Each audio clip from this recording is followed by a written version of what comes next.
Welcome back, guys, to another episode of CoOp Athletics. I am your host, Oscar, here with my buddy. It's Richie. What's going on, guys? So, hope everyone's having a great day, guys. Hope you're being productive, active, and busy, all in a positive form and fashion. So, I know things right now are always hectic, always crazy. We're almost done with the first quarter of the year, and it's time to look back and say, all right, what have I done? What have I not done? Start looking at what changes you want to do for the next quarter. So it's time to start doing some adjustments. Are you on track?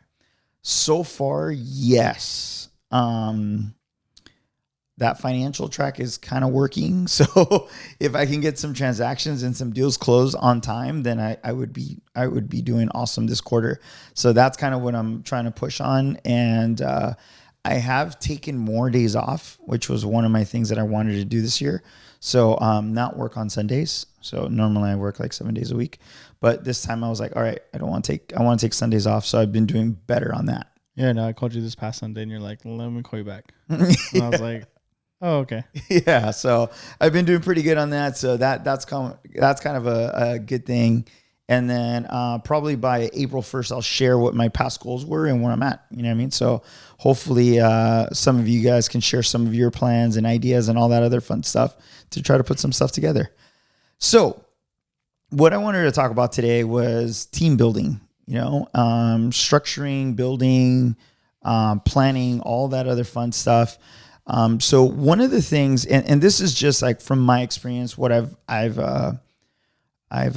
gone through is I think most of the time, so most people know that I run multiple businesses. And normally when I do that, I have a ton of people that normally ask me how do you do all this stuff? You're in everything, you have your hands in everything. And I think a lot of that has been the ability to have the right people on my team, or at least people that care enough to do what they need to do to accomplish, Yeah. And I think that's been one of the biggest benefits to the success of the company, success to myself, and then being able to provide opportunity for people. So what I've realized in the past is that having key players in your organization, in your team, in your company, in your family, in your household I think having those key people there make a difference, And I think that's what a lot of people forget about, that having the right team members will help you do better. And a lot of times, it doesn't come down to the money. It comes down to just having the right person on your team to be able to accomplish that. When you, I was thinking about it right now because I was thinking about just past teams in the past, right? We'll think about sports teams. When you start a new project or a new business or something and you need to build your team, do you bring on people that will be good of an asset to now, and then like an NBA team where they have their starting five, and then over the next years they pick and choose the best players to try to win that championship? Mm-hmm. So do you have that mentality, or is it more let me just get the best that I can now and then go from there? So I think every company and organization will tailor to what they need. So for example, in the aspect of coaching, for example, in the gyms, one of my biggest thing is having someone that has the motivation and the drive to want to be there, because I think teaching someone to do what we do and how we do it and how we coach it and how we present it, I think that can be taught, right? Yeah. But teaching someone to come in and being excited, enthusiastic, and wanting to teach someone how to do something, I can't teach that, right? I could only teach so much, right? So I look for a different personality in what we have, right? And I think in every business, you look at your team, it's really important to step back in your team and take a look and say, okay, I'm looking at my team and what do I need? What are the holes, right? And just like an NBA team, right? You're okay, I have too many shooters. I don't have enough rebounders, or I don't have enough defensive players or whatever. So you kind of do the same thing, I understand that in my team, not everyone is the best, including myself. Like, not everyone's the best, but we all bring something different that we attract a different clientele every single day. And that's what's important to me, right?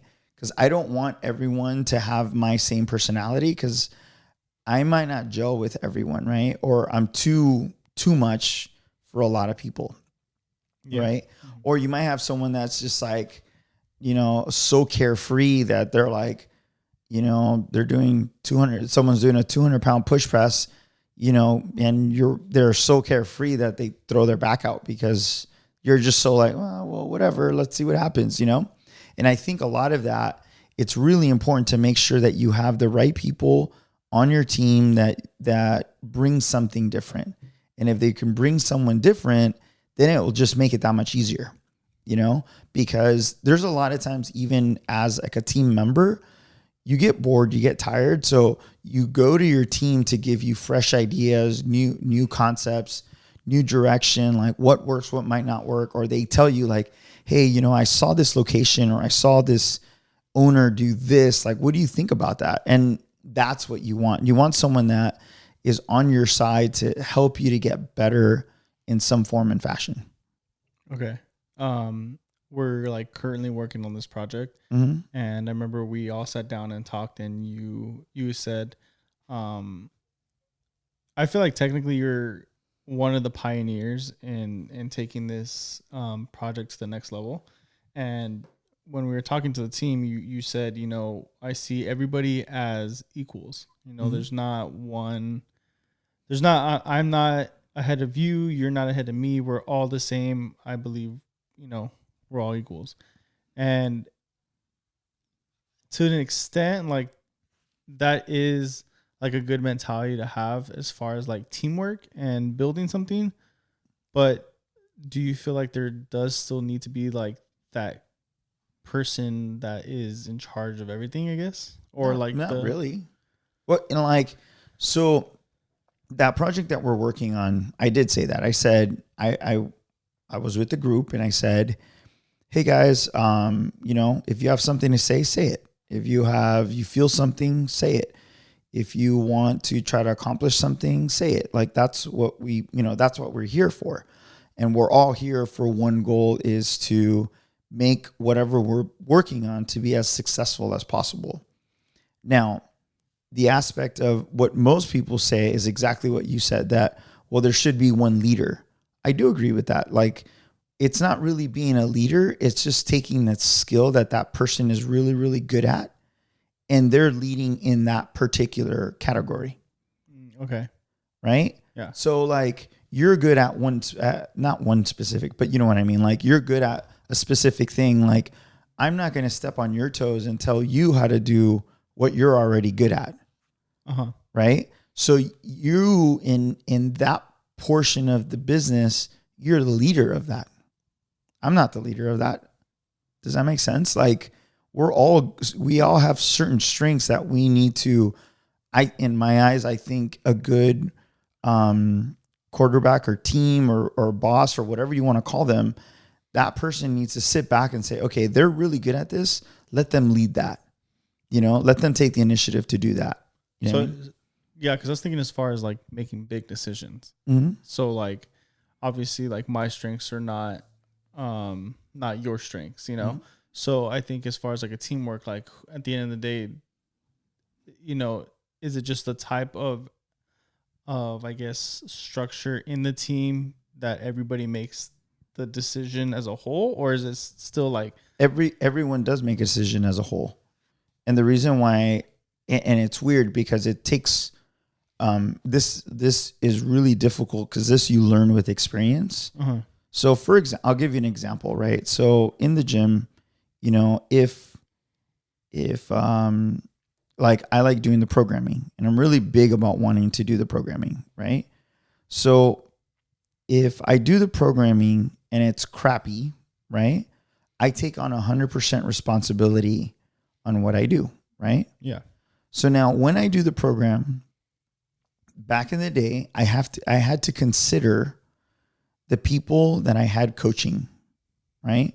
It wasn't what my athletes can do. It's who was coaching the class and what skill level that athlete was going to coach.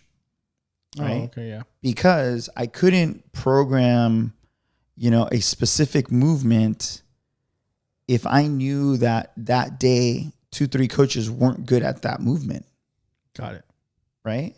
So in an aspect of like, if you're a gym owner, right, in your program, you're following some type of program, the world's greatest program.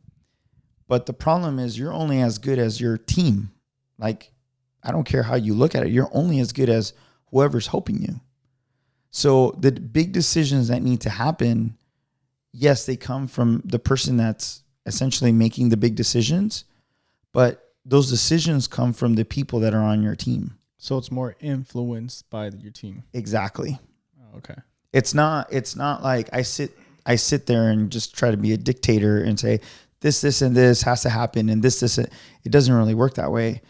I think that most of the times when you have a team member, it's like, hey, I have a flaw here and we need to figure out how we're going to get better. No, because I know you've mentioned in past podcasts where you're like, maybe I point out something that you don't see, and then like you take a step back, and then you're like, you think about it, and you're like, okay, yeah, maybe he's right about that. So it's kind of like, it's not like you're just, nope, I'm always right. Yeah, and this is this. And yeah, because decisions like, I've in the past I used to have other gym owners to like reach out to me for like consulting. So like, hey, how did you get here and how did you get there? And it's really hard to tell someone that I just met and I've been to their gym 2-3 times, like what they need to do. Like, I don't know what your holes are, right? I don't know like what energy your coaches bring. I don't know what skill level your coaches bring. Like, I don't know any of that stuff. So in order to like make a good analysis of anything, I have to be there, watch what's going on, understand what's going on, see the pros and cons of what's going on, so I can see the ins and out before I can give a reasonable decision of how to make it work. Okay. Yeah. So, and it goes the same thing with any type of business, really. Like, you get a lot of people then like, hey, can you help me with my business? It's like, or, you ask someone that's not in your field, right? Or like, I'm asking you for advice in real estate. You're like, okay, well, before I can give you any understanding, I got to be here. I got to understand what you're doing. And that's the reason why my biggest pet peeve is like when I hear people try to give me advice, that's why it drives me like literally insane. It'll drive me insane because you'll have people that will come in and say, hey, let me give you some advice. It's like, you're not in my shoes to see exactly what's going on. You're not in my shoes to see what kind of flaws we have. What are the pros and cons of what keeps our business running and not running, you know? Now, with building a team, right? Do you want to start off with like the Fab Five or do you just slowly like have the best of the best? Let's just say not even in business, even in your life, right? Yeah. You want to surround yourself with good people that have that kind of like a team to support you in whatever decisions that you want to do, right? Do you want to have like the best of the best around you, or to start, just the best of the best around you? I think, it's kind of weird. I actually just got asked that exact same question just recently. And what they were asking me, like, do you hire people to come on board that are just as knowledgeable as you are or just as experienced as you are? And I told them that I think experience matters a lot to me, more than like knowledge. So I care more about experience and knowledge, and there is a difference for a lot of people that don't understand that. So, but I want someone with a lot of experience, not so much on the knowledge aspect, because I can help them, I think, in the knowledge aspect. It's can they share with me the experience, right? So I can understand and help them. I can understand what they've gone through so I don't make the same mistakes. But doesn't experience bring knowledge? It does, but you can read something and have the knowledge but never experience it. Okay. You know, and that's what I'm trying. That's what me personally, that's what I try to avoid. You know, I try to have more experiences in whatever I do in any aspect of business than the like, hey, this is the way you're supposed to do it. You know what I mean? Like it's maybe I do things wrong. I don't know. You know what I mean? But I think like in my life, what's worked the best is just experiences.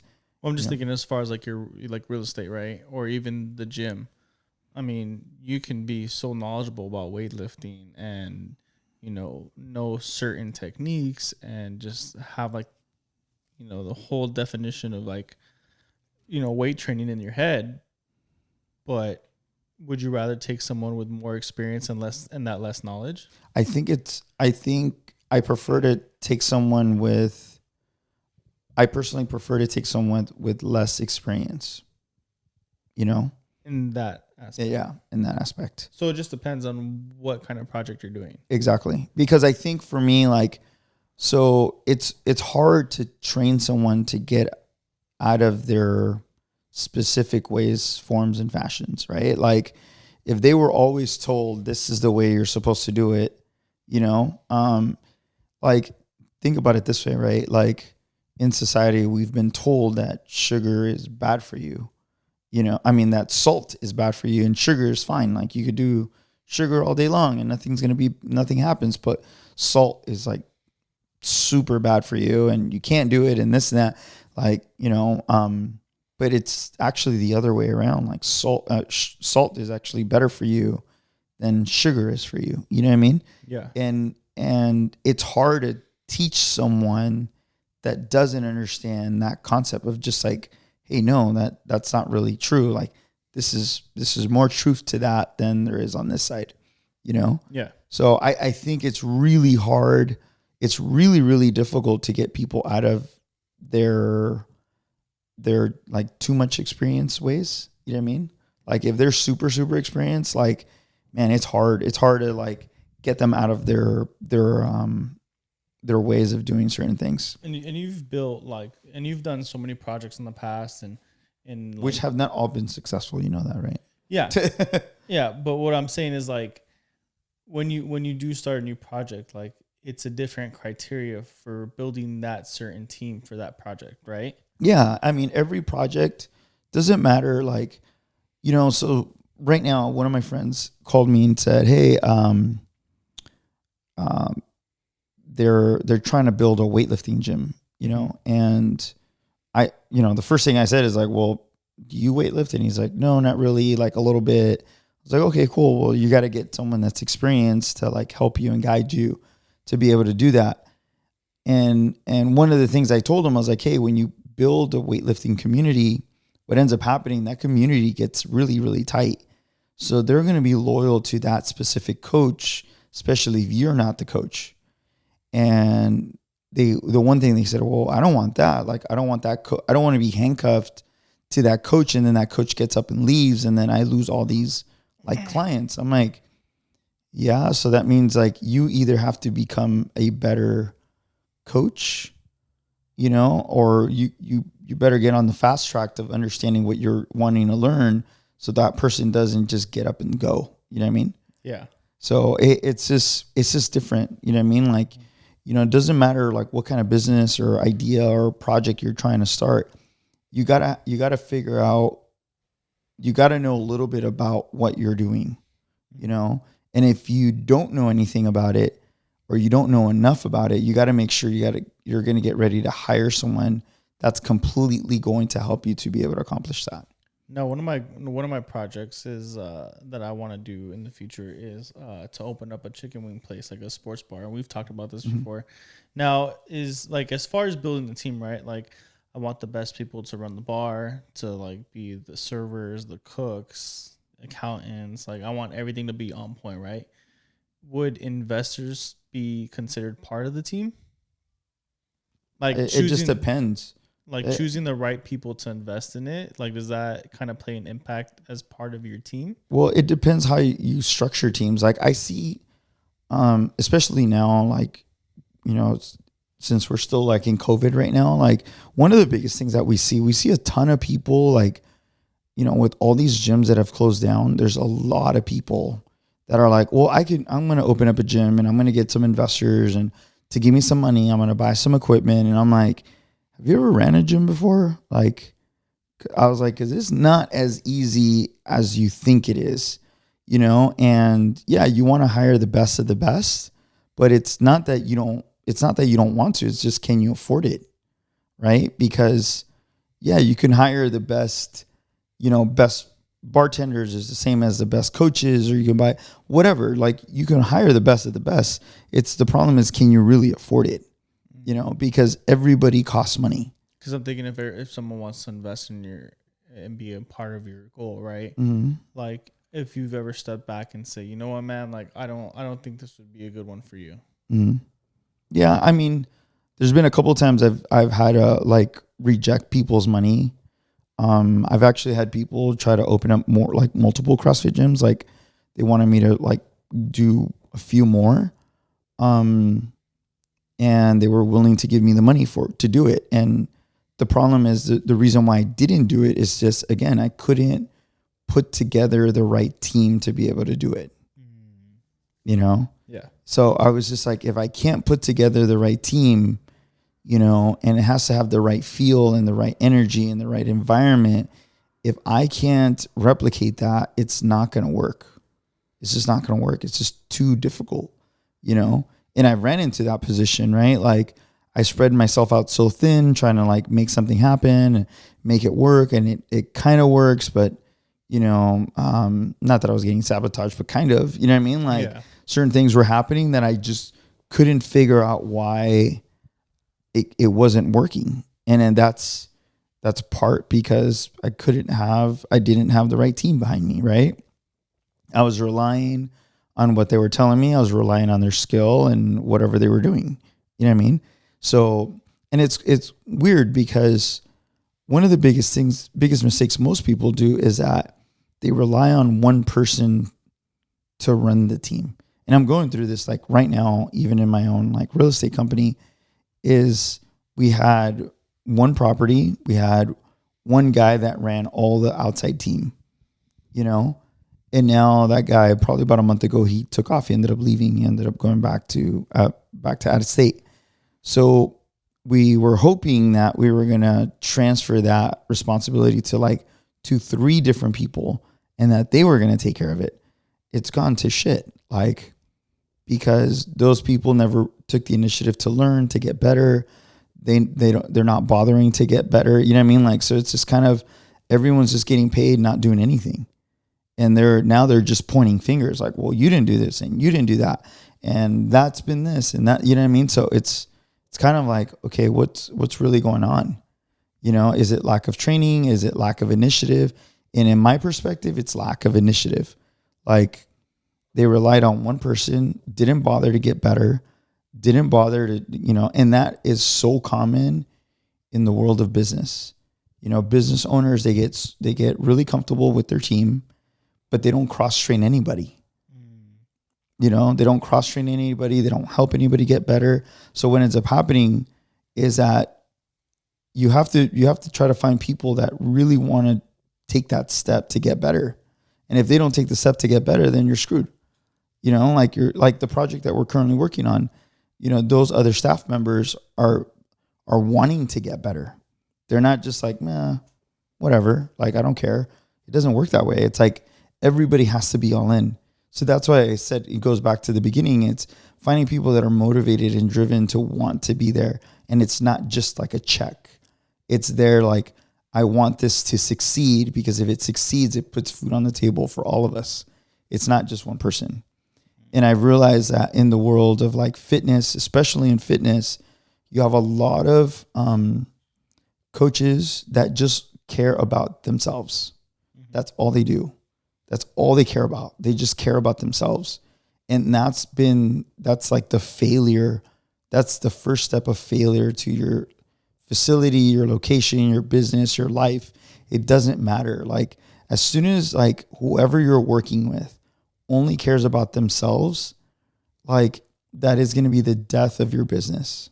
because it's never going to be enough for them until they own their own business or until they own their own. And if they're not focused on the overall result, they're not going to go anywhere, and they're not going to help you go anywhere. You know what I mean? Because they're so focused on other things. Because they're only focused on themselves. They don't want it to grow. You know what I mean? Yeah. So I was thinking about that the other day. It gets frustrating when like you said, you have that team member that's just like, I guess like not all in. Yeah. Yeah. If they're not, it almost becomes a handicap, right? Mm-hmm. And you have to just put yourself in the position like, why are you here? Yeah. Like realistically, like, why are you here? You know what I mean? Like so it's just, that to me is like super, super important. It's like, why are you here? What's the purpose of this? You know what I mean? So I think that is like the part that most people don't really understand. They don't understand it. They don't see it. And I think that's what becomes the most challenging part. In your past projects, have you seen like, when it comes to teams, like commonalities in the failures of the teams of those projects? Oh yeah. Yeah. And it's all been the same. It's because there's one person that just cares about themselves. They care about what they can do and what they can do for themselves. So it's like, is that easy to spot? Not as easy as you think, because they'll tell you one thing, but they don't do that.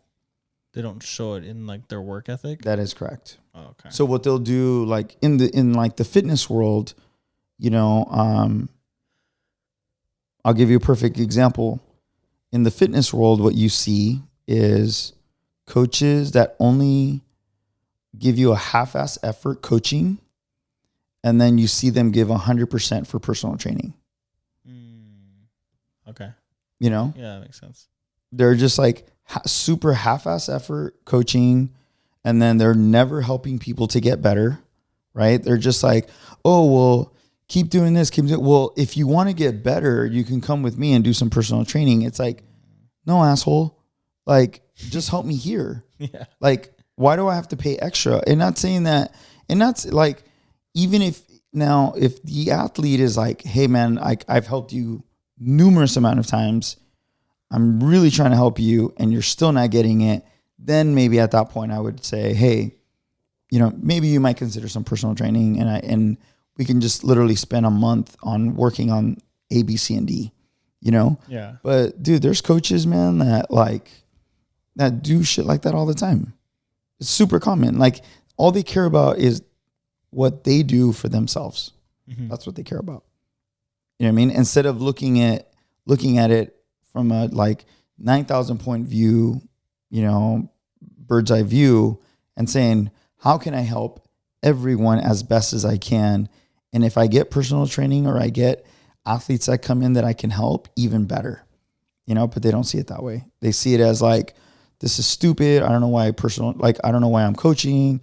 These athletes suck, or I'm not even helping them, or whatever, or this program sucks, or whatever, right? And then they're like, but if you do some personal training with me, I'm going to make you super awesome. You know what I mean?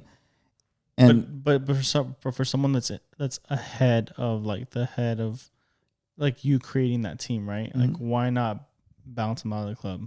Yeah, and that's normally what ends up happening most of the time. Like, you just ask them like, hey, this might not be for you, man. And I've done that in the past, and lucky for them, they want to go start their own gym.